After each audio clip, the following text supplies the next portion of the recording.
Hello, my name is Leslie Sullivan Sachs, and I am with the Safe and Green campaign. The documentary you are about to see was filmed by a nuclear engineer from India, Pradeep Indulkar. He worked in the nuclear industry for 30 years. He is now fighting nuclear power in India. We invited him to Brattleboro this past weekend. High Power, the documentary, is about the suppression of civil rights and suspected public health effects of radiation from 4 reactors in Tarapur, India. 2 reactors were built in 1969. Like Vermont Yankee, they are GE boiling water reactors, among the first to be built in the world. 1 year after they started producing power, something went wrong. The public doesn't know what. Ever since then, they have been operating at reduced power. In 2005 and 2006, 2 more reactors were built, pressurized water reactors, on the same site. As you will see in High Power, the experience of the people living near these Indian reactors is very different from our experience here in the United States. Depending upon the site, a reactor area is closed for up to 5 miles around the plant.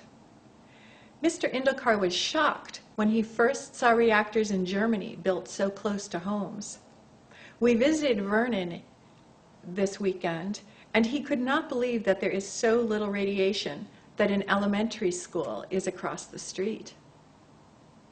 We are not sharing High Power with you because we think we have the same problems here. We do not. We're sharing it because United States nuclear corporations that build reactors are in trouble at home financially. So now they are focusing on exporting nuclear technology to other countries. Only 3% of India's energy comes from nuclear right now. The United States is competing with France, Russia, and Korea to sell India new reactors. India has strict buy local trade policies that have stopped U.S. businesses from expanding their growth to India's 1.2 billion consumers. But under pressure from Obama, India in July relaxed its policy on supermarkets. So now Walmart or any other foreign corporation can own up to 51% of India's supermarkets. I asked Mr. Indulkar why India is changing its buy local policies. He said, India wants to be a superpower. The Indian people still live with the aftermath of the accident in Bhopal, India 30 years ago. If you remember, 18,000 people were killed in a chemical plant explosion, and thousands more have suffered lifelong illnesses as a result. A United States company, Union Carbide, owned and operated the plant. 30 years later, the plant is still not cleaned up, the land is not decontaminated, and the most victims families received was $500 each. For 30 years, Union Carbide and Dow Chemical have fought their liability in the Indian court system. Today, the United States wants India to sign a new trade agreement to sell these nuclear reactors, 6 of them, to India. This new trade agreement would severely limit the liability of the companies building the reactors and the liability of the companies that would supply it. If there was an accident under this trade agreement, no one could sue the companies, and there would be a very low cap on compensation for damages. Remembering Bhopal, the Indian people want United States corporations to take responsibility for the businesses that they do. The United States is pushing for no liability for damages in businesses it does all across the world, not just nuclear power. New pipelines, new hydro dams, and the like. With this world context in mind, I introduce you to High Power, a documentary by Pradeep Indulkar.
Delwadi. My uncle used to live here.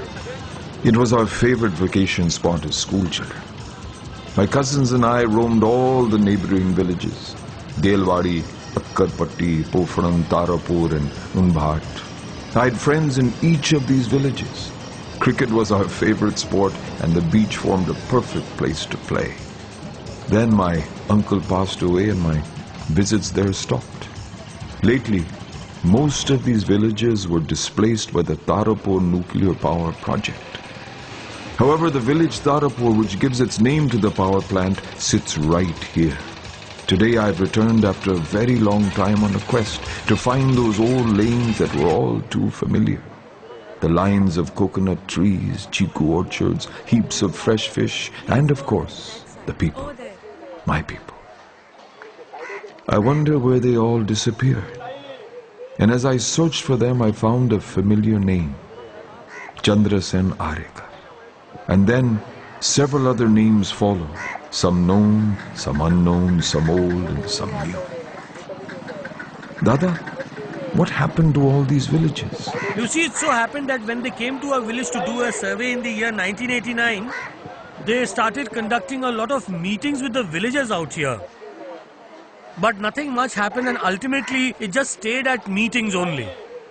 They just kept saying we will give you this and that, and until the very last stage of the project, they kept us hanging in this way. And finally when we realized that we were not going to get anything from them, then we started our protests from the year 1999 and have still continued doing so, sir. But how did you decide to give away your village?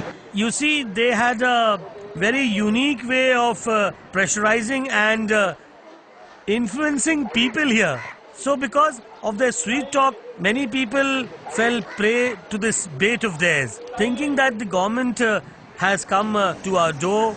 They will definitely do something for us. And then? We told them that you give us all the facilities and then we all are ready to leave the village. You see, if we are ready to sacrifice everything for the country, then the country must also do something for us. But we have heard that they used force. When we blocked their entry into this village, they got a force of 2,000 policemen. Then they told us that they had received a fax or something. They took the Prime Minister's name, along with other ministers, saying that there were orders to displace us from this village. They forcefully took us to another village at Boisar. There were so many policemen, you can't imagine. There at Boisar, they forcefully surrounded us and made us sit at just one place. While here, they used 3 bulldozers and razed our village. And they have deprived us of all our amenities. You know, we have been fighting for our rights, but we haven't received anything till date. You know, the government has made our situation so bad that they have turned us to beggars. As I bid my farewell to Chandrasen and walked out, these stories of power and force echoed around every corner. Forcefully at gunpoint, and if we talk about it then, We would be dumped into trucks and taken to the police station. When the police rounded the village, at that time I was sitting at home. They literally dragged me out of my home. They humiliated me. Our fields, our homes were all razed to the ground. There were bulldozers, 6 of them. So many good homes. They broke down all our study houses. Tell me, what will we poor eat? They drove us out of the village just like cattle. They treated us like animals. The project displaced inhabited villages, but they must have got some facilities in return, right? What facilities? What facilities are you talking about? Can you see any facilities here? Can you? Can you see any hospital or anything like it? Nothing is there. Not even place for toilet. What will the company give? This is a corrupt company. They have killed us poor people. We have no house, no food. They say such big projects bring development to the villages they go to, but I was horrified to see this development.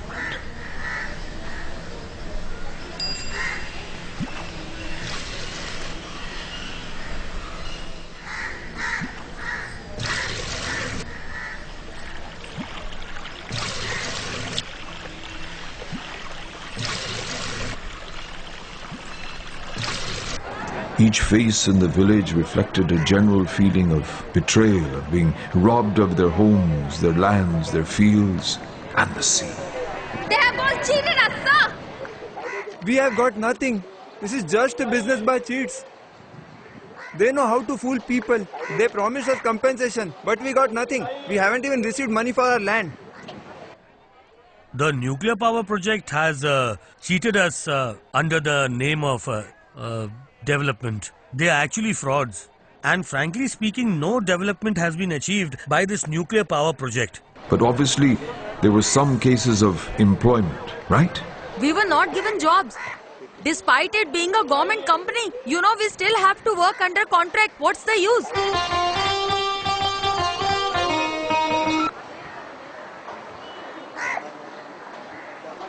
We have small children. What will we do now? No jobs. We are unemployed. Now what is the solution? They are ruthless. They are not ready to give jobs to our children. They give false promises to us. They kept saying we'll give you jobs, but they put them in jail. When our children go there, they beat them and put them in jail. The future of our children is very bad. Our children, some even graduates, just roam around and live like loafers. Our time is over. We have become so old. But our children are young and they have to grow up. What will they do? Where will they go and where will they live? What will they eat and drink? If their parents are unemployed, how will they educate the children? What is the future? Once upon a time, this beach was busy. Several small ships dotted the shore. Fisherfolk purposely ran around doing business, and the roaring waves and breeze over the sea added music to the melange. Today, the silence on this beach is deafening and the inactivity disheartening. Today, the fisher folk are bent low with the burden of empty fish nets on their shoulders. Our dock has no fish at all. Since 2002, there has been no fish here. This is because of the blastings. As they went deeper into the sea, the fish too went further away. So after 2001, I haven't seen a fish yet. The fish eggs don't hatch at all. How can they survive in hot water? You tell me, sir. If we put our leg in hot water, it will burn. You tell me, right or wrong? So how will those small fish eggs survive? They just don't hatch. The pollution caused by this nuclear plant has led to a drastic reduction in the fish on the continental shelf. You name any, Bombay duck, pomfret, even big fish like ghole, kota, dhade and many such. Name any fish and we got it here on the shelf. Now all these have totally reduced.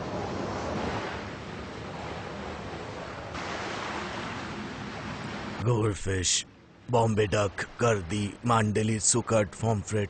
Now we don't get any. Not anymore. The water from the nuclear plant is hot. So we can't fish anywhere near the shore.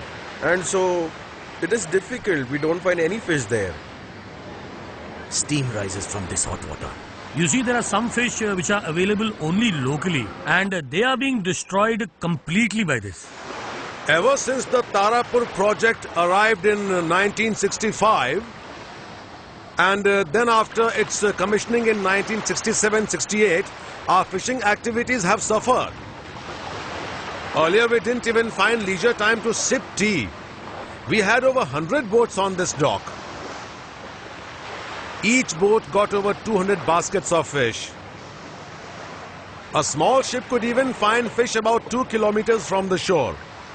And do you know, today we use boats with engine to go beyond 15 kilometers, and then too we find no fish. With a consumption of 200 liters of diesel, we do not get any fish because of hot water. At that time, we got rupees 3,000 to 4,000, which was a lot. But today, we get nothing. Earlier there was a lot of fish, now there is nothing. Thanks to the nuclear power plant, the fishes and all underwater life is getting destroyed. The situation is bad. Have a look. Since last night, we have found only such little fish. How will this suffice us? Earlier, you know, if I calculate, in one area, we would easily earn about 70 to 80,000 rupees, yeah, in one area. But now we don't even get rupees 10,000 throughout the year.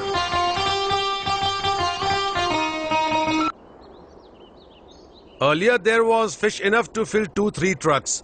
Now we can't fill even one truck. The trucks have stopped coming now. Come here, come here. Look at him. He's still wet. Look here.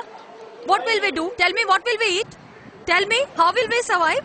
He has gone since 3 o'clock and look what he found. So less fish. Only this much? Yeah, only this much. Does anyone even buy these remaining small fish? No, they don't. They refuse to buy fish from this village. They say this is the radiation zone. Hot water is released here, so they don't buy our fish. I remember long ago there used to be several turtles on this shore. Since this plant has begun, the turtles have stopped coming. But there must be more to this shoreline than just fish. We used to get a lot of shellfish. It was our means to livelihood. Yeah, in rainy season. Now we don't get to see them. Not even crabs. We might get 1 or 2. These chemicals have destroyed underwater life. And due to this hot water, they don't stay here at all. These people who once upon a time ruled the seas, today walk around fearing police and the government. If they see our boats from there entering their territory, then they shoot the boats. They will either hurt the person or even try to arrest him. Then what should the fishermen do? When they catch us, they beat us mercilessly. And on top, the police files cases against us and threaten us that we might have to face more trouble. They had put 10 of our children in jail for 2 days. 10 of our children. For 2 days. They let them go only after the Prime Minister departed. They have taken everything else that there was to take, our land, our water. Now you tell me what we are supposed to do. We are left with nothing. They get the police and arrest us. Tell me, who will bring us poor back then from the lockups? Who will pay them? We don't even have money to eat. To add to the piercing sense of helplessness was the ever-increasing incidences of ailments like paralysis and thyroid, miscarriages and cancer. Cancer. It is all because of the nuclear plant. We suffer from cancer, paralysis. This radiation has caused a lot of ailments, especially paralysis. You won't believe last year my father succumbed to paralysis.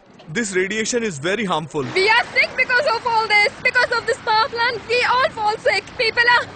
Because of radiation, people are suffering from heart diseases and kidney disorders. Some suffer from TB, some suffer from cancer. Because of this radiation, so many people in our area have died. Cases of cancer unheard of before are now reported every year. You know me, myself, I'm a cancer survivor. 10 years back, I had a surgery for cancer, you know. And because of that, I have 28 stitches here on my body. There are 9 cases of cancer, among which 7 are already dead. At first his ear started paining and then it kept spreading. Now he has no hopes. Malignant tumor in the chest even amongst the females. People often suffer from headache that affects the cerebellum. Earlier there was no problem.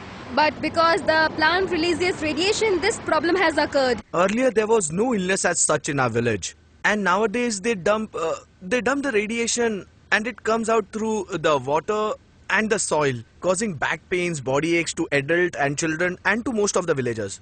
And due to this, the older people don't live long. Some get heart attacks, cancer, some get handicapped. Situation is getting worse. Some diseases which were unheard till date in this village before have started cropping up now. Horrible diseases like cancer, blood pressure, mind defect, and even kidney failure have become very much common here. Even cases of aching hands and legs amongst small children and even miscarriages are on a rise. These are all the bad effects of the nuclear plant because they were not at all present before. So we strongly believe that these are the ill effects of the nuclear plant only. It has all started since the past 15 to 20 years approximately. There must have been over 25 miscarriages. Almost. There was a case of newly born girl dying immediately after birth. Small children also suffer from heart diseases. They have to be taken to Mumbai and other places. Those who have money, only they can go. But what will poor do? The poor will have to die. What else? Even the pregnant women have to suffer. Even after a normal delivery. After a normal delivery, the newborn babies die. This is because of radiation.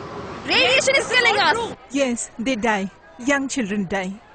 Some die as soon as they are born. That's because there are no proper medical facilities here. As I set out on a quest to find some more names, I stumbled upon names that were never even born.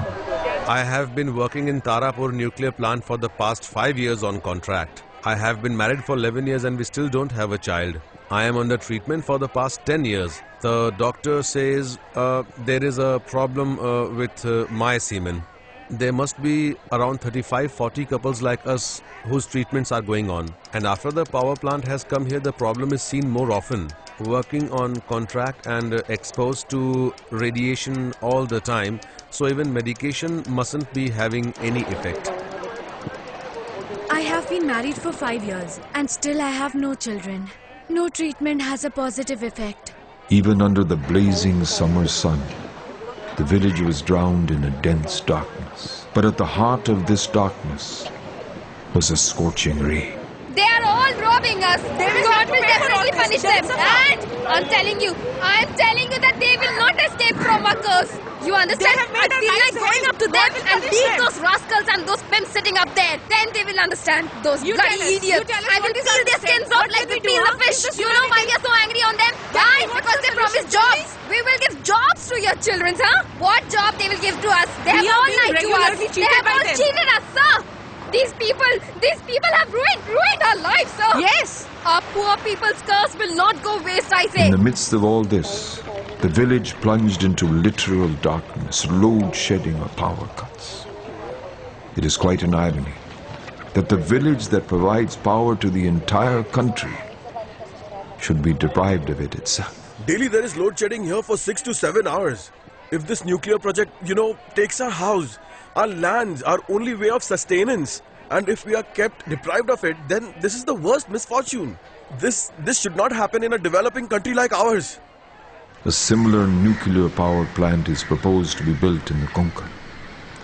The villagers seem to be even more angered by this.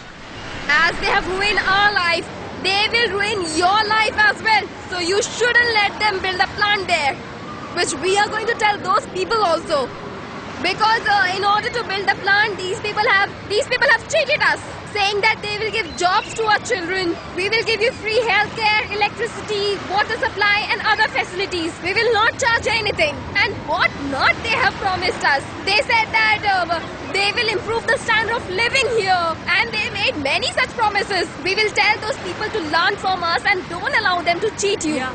Because these people make promises and then run away from here. The village has a substantial population of 10,000 people, and yet there is a deathly silence spread through the village even at midday. Nowhere can one even see the basic signs of development. All one can see are broken spirits, lost childhoods, and unemployed youth. As I left the village, I saw the market full of fish. Surprised, I asked one of the vendors, "Are these from your village?" There are no fish in our village. So where are these fish from? These are from Crawford Market. And Bhaucha Dhaka from Kolaba, Mumbai. The fisher folk of long ago have now become mere fish vendors. With a heavy heart, I left Dandi in search of another name. But My progress was halted by a ghost town of cubicle houses originally built for the displaced people. The company's negligence was manifested in the deep stench in the air.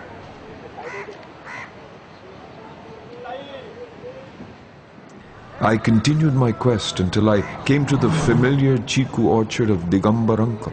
His sons, who manage the orchard now, had an interesting tale to tell as well. You know, nowadays when we plant coconut trees, they do not grow to their full height. Earlier, 20 years ago, the trees grew much faster. Even the fruits of palm tree are so small now. Earlier, the leaves too were much bigger. Even the mango trees have become shorter, and even the fruits are smaller. Actually, earlier the chili trees used to be somewhere around 3.5 to 4 feet tall. But today it doesn't grow beyond 3 feet. You can see the leaves are curling up. And day by day the fruits are getting smaller.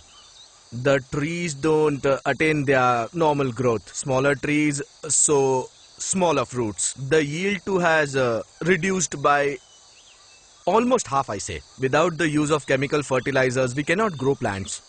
The leaves of the chiku trees are unhealthy because of the environment. You can see the effect. If you cut the fruit, you'll have an infected core. The cables carrying electricity pass through these villages in large numbers, just as in this orchard. You know, during the rains, when we bring out our umbrellas, we often get shocked because these wires carry high power. So the leaves and fruits of the chiku trees have also shrunk to a great deal, you know. They aren't increasing in size. Look, you can see for yourself what we are going through today.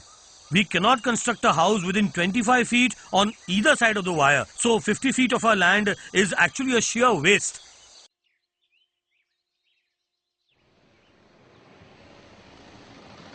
As the sun sets over the horizon, I move on to Tarapur, the village that gives its name to the nuclear power plant. This is the area where the Parsi community used to stay. This is where it is said Dr. Homi Bhabha was born.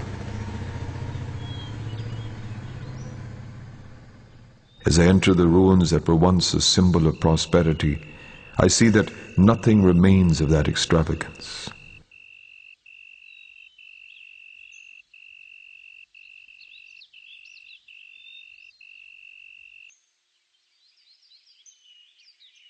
Although the Parsi community moved out of Tarapur, this one name I know still exists there, Dhanabai. She used to stay somewhere close by. Dhanabai is 92 years old and is as yet lost in those old times. You won't believe. Baskets of dry Bombay duck from Tarapur was very famous, in great demand. Earlier farming was widespread in Tarapur. My father too was a farmer with large fields. In those days, Tarapur was famous. There were many things happening here. Dr. Baba established the nuclear plant here. You remember? Here? Yeah? But now there are no Parsis here anymore. They sold their bungalows and went away. Why will they like it here? You tell me. Once I die, this place will also be locked. Nothing. There is nothing. Nothing will be left. On bidding my farewell to the last Parsi in Tarapur, I set out on my return journey. En route, I came across a dispensary, that of Dr. Sonia Save. I stopped to enlighten myself more on the issues I had come across through the day. There are two diseases which are very common over here. One is arthritis and the other one is joint pain. Due to increase in uric acid, menopausal women suffer a lot of hormonal imbalance. Like they get irritated very fast, and this is very normal in this kind of hormonal imbalance. The women here suffer a lot of problems. Some have started facing severe asthmatic problems. Almost 50% of the pregnant women of this village, almost 50% of them have complicated deliveries. You know, there are definite signs of no brain development amongst children here. Their knowledge, you can say that their IQ is very less. High blood pressure has paralyzed about 30 to 40% of the population. Paralysis and heart attacks are major here. As the last ray of sun withdrew from the evening sky, I pondered on the way to my home. It was late when I took the elevator.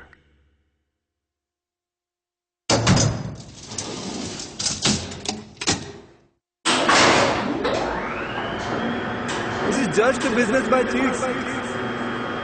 Our dog has no fish at all. What will they eat and drink? You know me, myself, I'm a cancer survivor. They treated us like animals. Our poor people's curse will not go waste, I say. They have made our lives hell. There must have been over 25 miscarriages. These people have ruined our lives. They are innocent. They give false promises to us. Our poor people's curse will not go waste, I say.